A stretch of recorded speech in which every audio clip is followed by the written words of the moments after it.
Welcome to Design Domination, where you'll learn to become a better, more business-savvy designer so you can dominate your competition. Hi, and thanks for tuning in. I'm Colleen Grotzer, and in this episode of Design Domination, I talk about 17 essential elements for an effective portfolio website. The idea for this episode came to me because a couple weeks ago, I did a portfolio review at a local community college, and I reviewed print and website portfolios. Stick around to find out if your website could be a more effective marketing tool. Your website is a central location for prospective clients to be able to find you. You need to be easy to find and be memorable so that you're top of mind when someone needs a designer. So here are 17 essential elements for an effective portfolio website so that you can get found and leave a positive impression. So before a prospective client even gets to your website, they need to be able to find it. Maybe they already know of you, but maybe they don't. If they do know you, you want to be easy to find if they search for you online. And if they don't know you, then search engine optimization is crucial. So number 1 is a good domain name. That is a way that someone can find you if they already know of you. Is your domain name easy to remember and to type? Or is it really long and complicated? Or is it a subdomain of Adobe Portfolio or WordPress.com? If it's not easy to remember or type, I recommend getting a low-cost domain from NameCheap or another domain registrar and redirecting it to your site. Now, it could be your actual name, or it could be a business name, or it could be something with keywords that describe the type of work that you do or what you're known for, such as maybe your state abbreviation and logodesigner.com or something.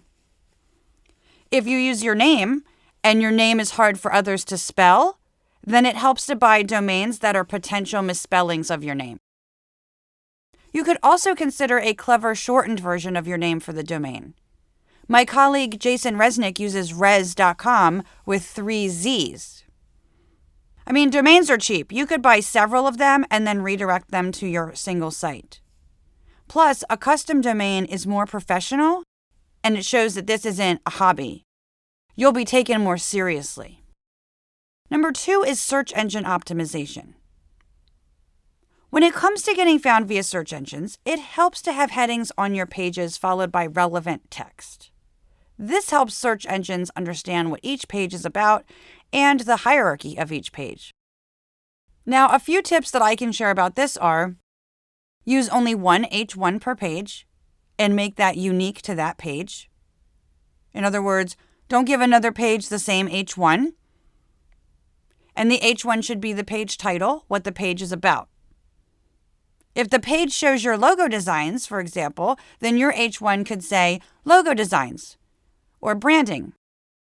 And then you want to add subheads on the page, as needed, such as for project titles, which might be styled as H2s or H3s, depending on where they fall in the page hierarchy.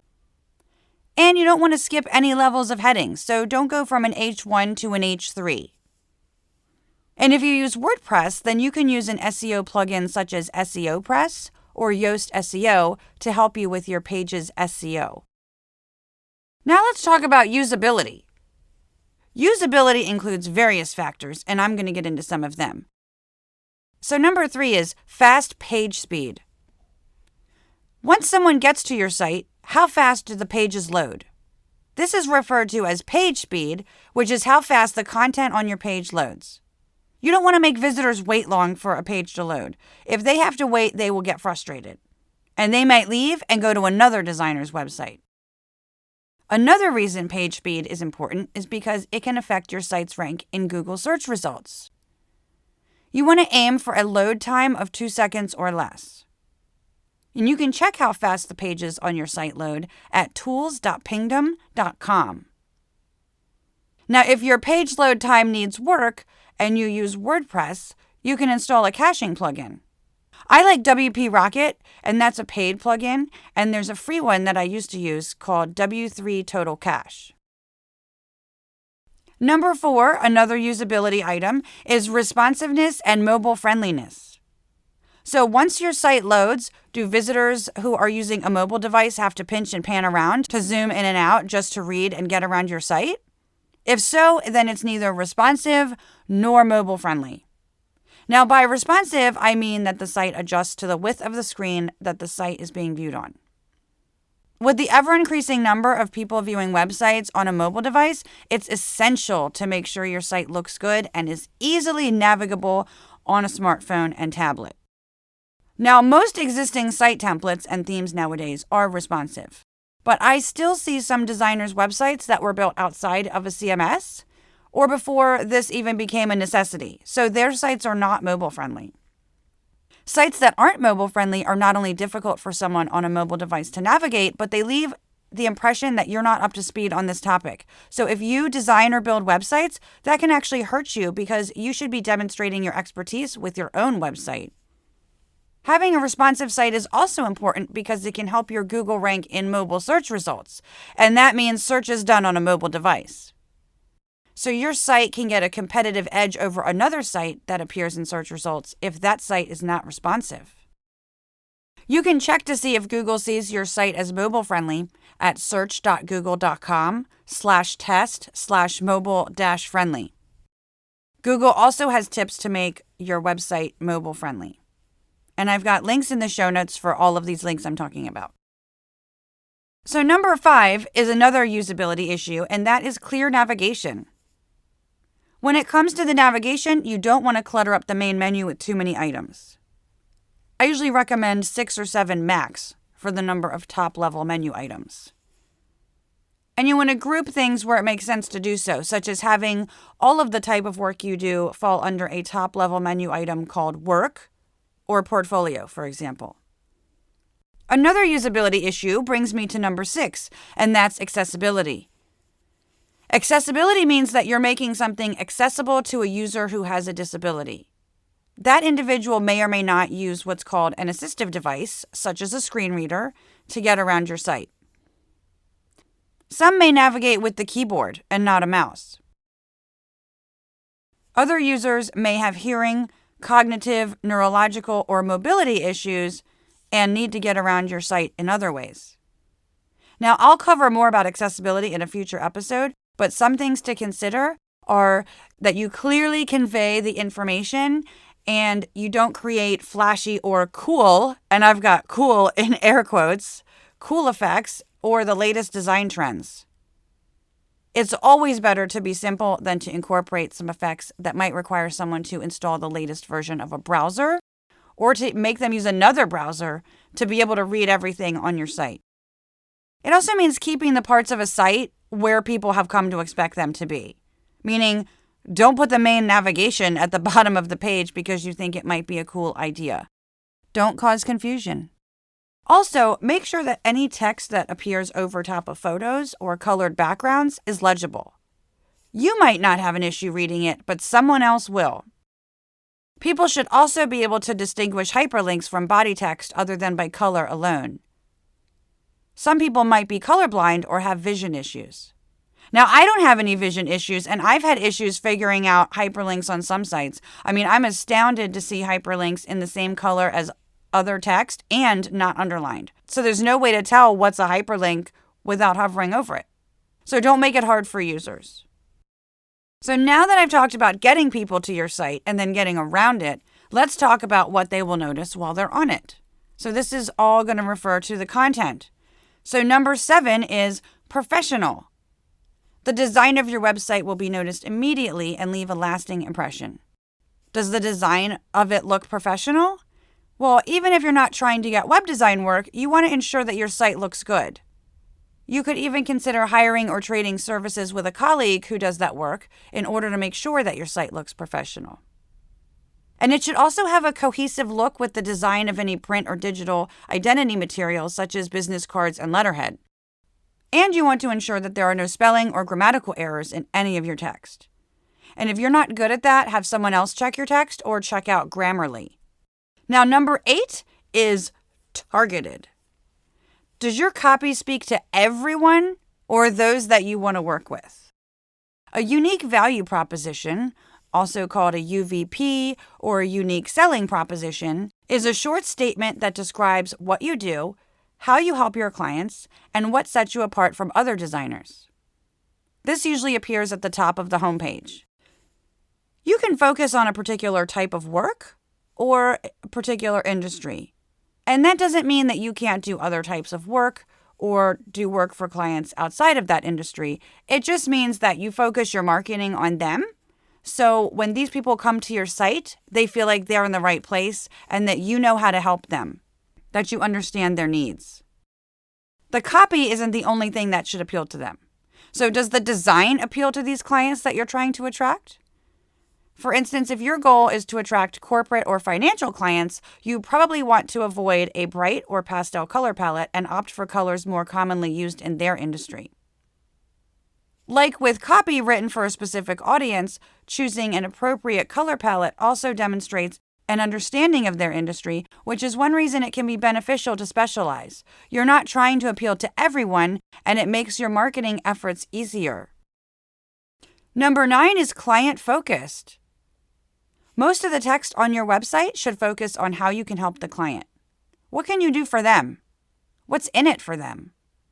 Don't talk all about yourself. They want to know how you can help them. They don't care that much about you. So don't say, I do this, I do that all over your site. When you focus more on how you help the client, then you help sell yourself in the process, and you set yourself apart from most other designers who are saying, I'm a graphic designer and look at me. Another part of the content brings me to number 10, which is personality. Potential clients want to get a sense of who you are, so don't be afraid to let your personality show through in your copy and in the design, or talk about some of your interests outside of work. I mean, you never know when something you mention might be something in common with a prospect, and that could help form a connection with them. That could also give you a competitive edge. For instance, I've had clients mention they like the fact that I do a lot of volunteer work with animal rescues. And that also adds a bit to my background with helping nonprofits for a living. Now, a picture can provide a personal touch as well. Even if you don't want to share a pic publicly, which I completely understand, then consider choosing just one and use that same one on all of your social media profiles. And make sure it sends the right message. You don't need to be in business attire. You don't need to be in a suit. But, funny or playful could still come across in a professional way. But consider what type of client you're trying to attract and how they might perceive you based on your photo. Corporate clients might prefer a photo of you that's more serious looking, while nonprofits or single-person businesses might be attracted to a photo that shows you as friendly and warm. Now let's talk about the actual portfolio. When a potential client looks at your portfolio, they will want to see that you've done similar work to what they're looking for, and or done work in their industry. So this brings me to number 11, which is selective work. They'll be assessing the quality of your work, and they will expect to get work of similar quality from you if they decide to hire you. So what you choose to display and how you display it are important. Your website does not exist to be an archive of all the work that you've ever done. So you don't want to put up every single piece of work. You want to think about quality over quantity and putting your best foot forward. And also, show the work that you want to get. If you despise designing websites, then don't show any or keep them to a minimum.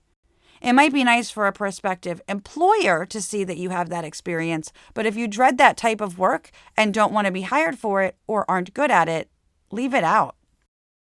Number 12 is well organized. Don't necessarily segment your portfolio into type of work, although grouping similar work together, like print collateral versus website work, that can make sense. But what I'm referring to is not putting, say, ads on one page, then brochures on another page. I did this early in my career, actually. Doing this can cause the prospective client to focus on the thing, the ad, the brochure, etc., rather than on the end result, the value that your work brings to the table. And by that, I mean helping them get more sales or more event attendees or whatever it may be. I also think this can cause them to see you as more of an order taker and not an expert. So if they come to you saying, I need a brochure, well, maybe they need that, but maybe their problem is really branding, and a brochure is not going to solve the problem that they're hoping it will. Blair Enns calls these clients self-prescribed and self-diagnosed. They just want a price to create a deliverable as opposed to you helping them solve a problem. You can find out more about that in episode 42 of the podcast, which is Power Positioning and Pricing for Creatives. So showing different pieces of your work as individual campaigns will give your work higher perceived value. So if you designed a flyer, an ad, and social media images for an event, let's say, you could put them together on a single page and talk about it as one body of work, a single campaign. Another element that applies to your portfolio, which is number 13 on my list, is well presented. Showing the work as it was intended to appear, like as printed or on a website, that's helpful for a potential client or employer to picture the work. And this is especially important when trying to convey how a printed piece folds or how something looks on a website or mobile device. So actual photos of the work or mockups really help with this. Plus, they enhance the look of your portfolio. I mean, I'm horrified remembering the early days of my online portfolio where I had flat images of individual pages with a border and drop shadow. Now, if you need mockups, you can check out the ones from Smart Mockups and Creative Market. And again, those links are in the show notes. Now, if you're marketing to prospective employers and looking for freelance work too, consider having a separate page on your site with a resume on it that you can send only the potential employers to. You may want to leave that out of the main site navigation so that potential clients won't see it, but that you still have something online that you can easily update and send prospective employers to. Now, images of your work are not enough, so that brings me to number 14, which is case studies. You also need text on the page, specifically case studies, and for two reasons. First, potential clients and employers will want to understand more about the work. This is not art for art's sake, and it serves a purpose. And secondly, as I mentioned earlier, text is important for search engines to find and lead people to your site. Now, a case study typically includes background about the client and the work, the problem they approached you with, like, I need a flyer and invitation to promote my event, or I need to increase sales by 50%. Any challenges that you might have been presented with, so those could be a low budget or a tight turnaround time.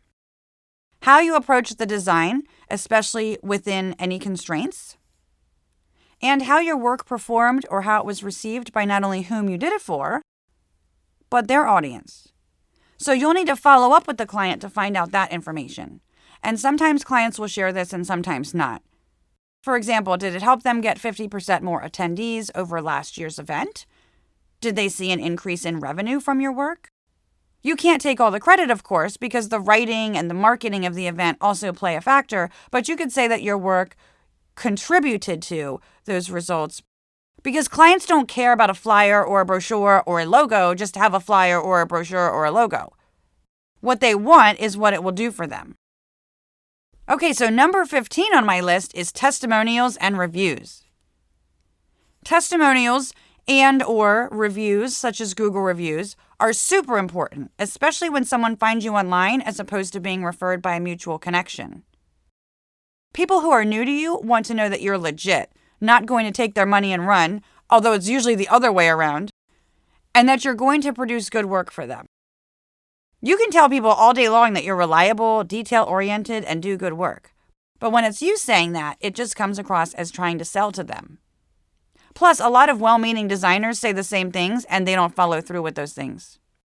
Testimonials and reviews carry more weight because they come from someone else who spent time and money with you.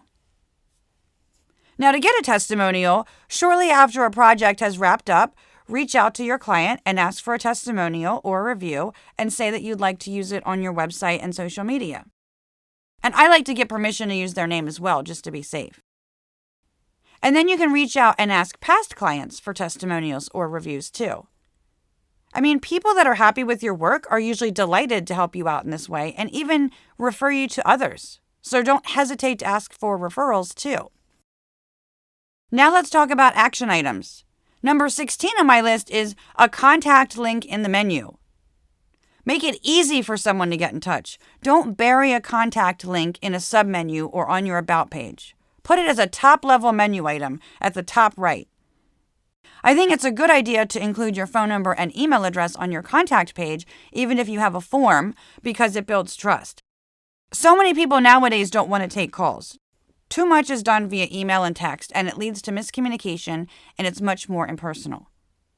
Some people feel more comfortable talking with someone before doing business with them, so offering an option to call you removes a barrier to getting in touch with you. Use this to your advantage. Talking with a prospective client allows them to get a taste of your personality, and that can actually help you get work.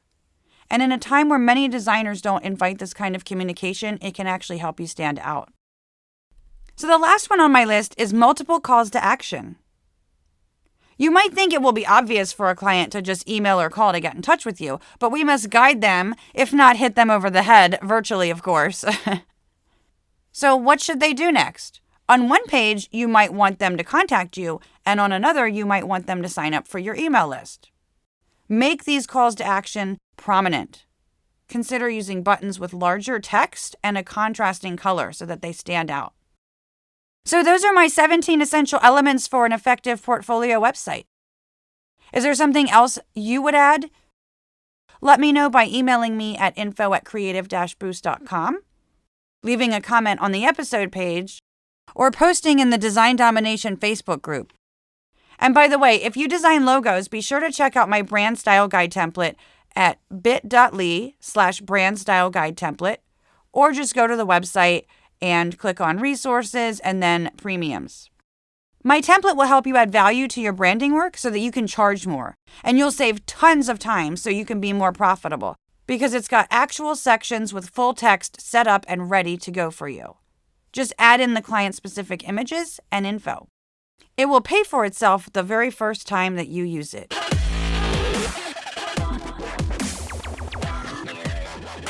If you liked this content, please leave a review and share it on social media. Do you need help enhancing your design skills or working through a freelancing issue? Go to creative-boost.com to apply for design mentoring. Also check out the free resources and join us in the Design Domination Facebook group.